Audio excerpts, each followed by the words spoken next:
Vyking, Shemangoma Ndaka, Shitangawas, your BVS, Russian the boss, your Eto, hey, Ndiri Chimshin,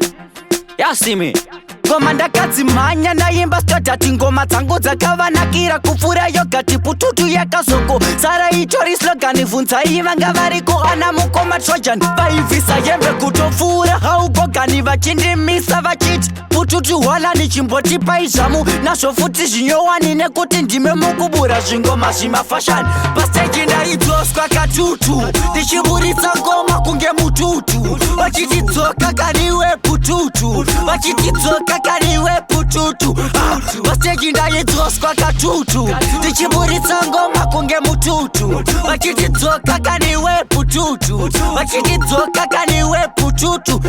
vakati uri best of the rest tabvuma ngoma rako rine testi riri kutyisa kuita kunge zibhisi toritambira ngoma rako kuita kunge gesti riri kumberi kunge mukadzi mabresti rinotipa chikaromogo kunge everesti chirova ngoma rimwe tonzo what's next wanditi unogona uri gonesti PaStage ndaidzoswa katutu ndichiburitsa ngoma kunge mututu vachitidzoka kariwe pututu vachitidzoka kariwe pututu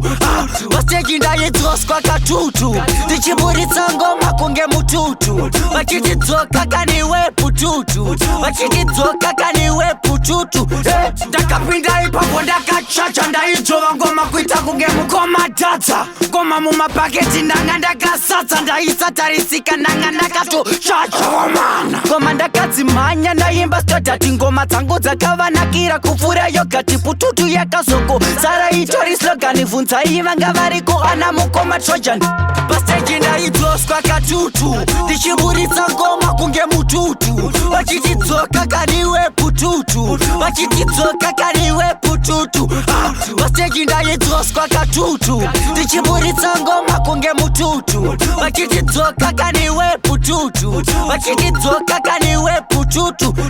ngoma ndakadzimhanya ndaimba stadhati ngoma dzangu dzakavanakira kupfura yogati pututu yakazoko sara itori slogani bvunzai vanga variko ana mukoma trojan vaibvisa hembe kutopfuura haugogani vachindimisa vachiti pututu hwalani chimbotipai zvamu nazvo futi zvinyowani nekuti ndime mukubura zvingoma zvimafashani PaStage ndaidzoswa katutu yongotso